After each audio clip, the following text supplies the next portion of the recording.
Gerald went and saw Deadpool. We did.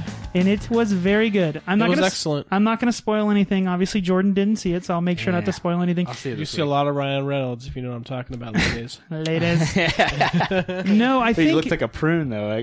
In some parts, yeah. Yeah, so it's... What I think this movie proves, and because of how well it's doing, is you can make a rated R superhero movie and be extremely successful. They've already greenlit a second sequel to It broke the Thursday record for box office. It broke the Friday rated R records for Thursday and Friday. They're saying it's going to probably beat February's record for the highest grossing rated R movie. I think 50 Shades of Grey held the record before, which I'm hoping he does some marketing material for it.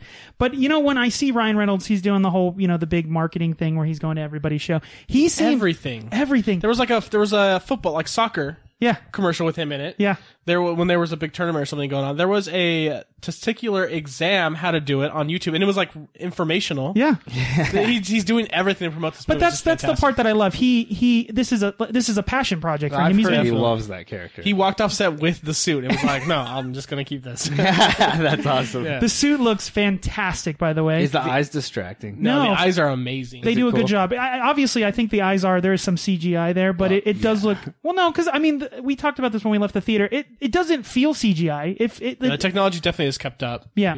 And I was saying, you've seen in the previews, Colossus and then another superhero is in it.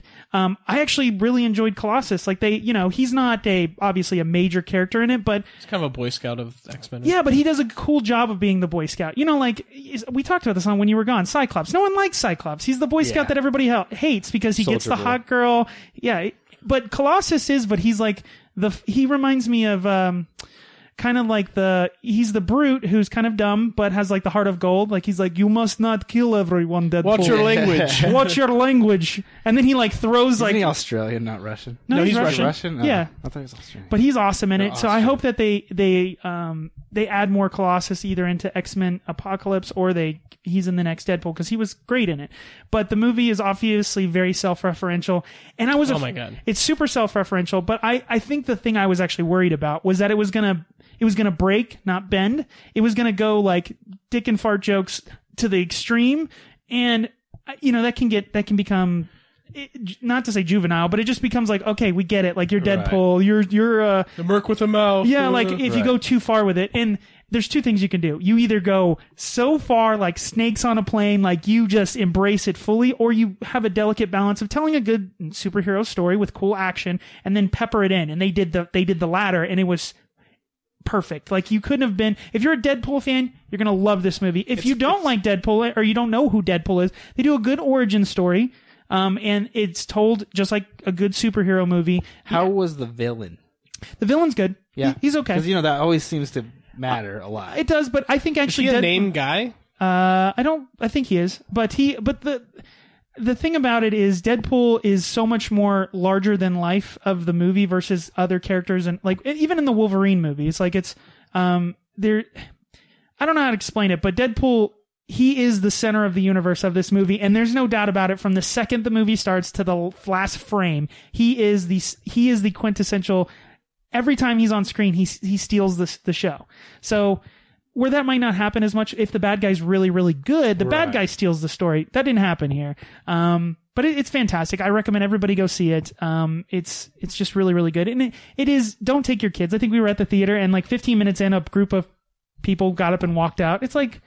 Which I don't get, because one, it's rated R. Yeah. Two, people see marketing for this movie everywhere. You must know what kind of movie it is. Yeah. Well, on Facebook, everywhere, it's like, don't bring your kids to Deadpool. Don't bring Yeah. You don't I need that. Like, repeat. it's rated R. Don't bring your kids to a rated R Yeah, movie. but How some movies stupid are rated. you? Enemy of the State was rated R. There's nothing wrong with that movie. Yeah, don't bring your kids to a rated R movie. I'm just You saying idiot. there's a lot of rated R movies that are... The Hammer. Adam Carolla's first movie was rated R. There's nothing wrong with that movie. It was a, like... boxing movie. Yeah. They said it was violent. It's a boxing movie. Like, come on. I will tell you a funny story. When we went to go see Sweeney Todd, the new one with Johnny Depp. Yep. It's Johnny Depp. he looks like he's got the makeup from, like one of the Johnny Depp movies. We went in and we saw it. I think we saw that. I think we went and saw it together. And so the movie starts, and it's the Demon the Demon Barber from Fleet Street. And, in that movie, there's like throat slitting and like graphic throat slitting. And people don't. It's like, oh, it's a musical. It's a musical. Johnny Depp. This family in front of us when we were watching the movie, like first throat God. slit, they grab their kids, they run out of the theater. I was like, you idiots! Like, take 2 seconds to. It's called. Look it up. Read the subtitle of the name of the movie. Like, but it's Johnny Depp. And I was musical, like, stick till the end because they start eating people. Spoilers. So, anyways, definitely go see Deadpool. You would recommend the same? Yeah. Do you think Deadpool's gonna journey out of Deadpool and go to any of the I hope other so. Fox Well, he said he wants. properties? He said he wants to do an X-Force movie. That's kind of where it's I heard headed. X-Force With Cable. once Wolverine's done, because Wolverine's going to be done. That's going to be like the new thing. Deadpool might be the big character for. Yeah, so people who are looking on going to it, there is an end credit scene that was hilarious. So stick Stay to the till the credits. ends. Yeah. And as someone who likes movies, the meta of this movie, like the jokes and stuff, are just fantastic. And it's just, I could not stop laughing at some of the meta jokes. And obviously that's kind of his shtick, right? Breaking the fourth wall, Right. talking to the audience. But yeah, there are some jokes like in the trailers he's made references to make sure the costume isn't green and animated, obviously making reference to Green Lantern, or it's part of the movie where he grabs an action figure of Deadpool from The Wolverine that crappy origins. Wolverine movie. He grabs it, he's like, yeah. So there's a lot of those there's a lot of Hugh Jackman jokes in it, which is just amazing. Yeah. He pokes a lot of fun, but From again, the very beginning of the movie, the beginning credit sequence. Don't tell anybody. I'm not, but the like very you said, from the very beginning The of this first- movie to the very end, it's all I can't Deadpool. wait It's to see all It's jokes. very, very good. It's fantastic. Yeah, so definitely go see Deadpool. Don't bring your kids, but definitely go see it.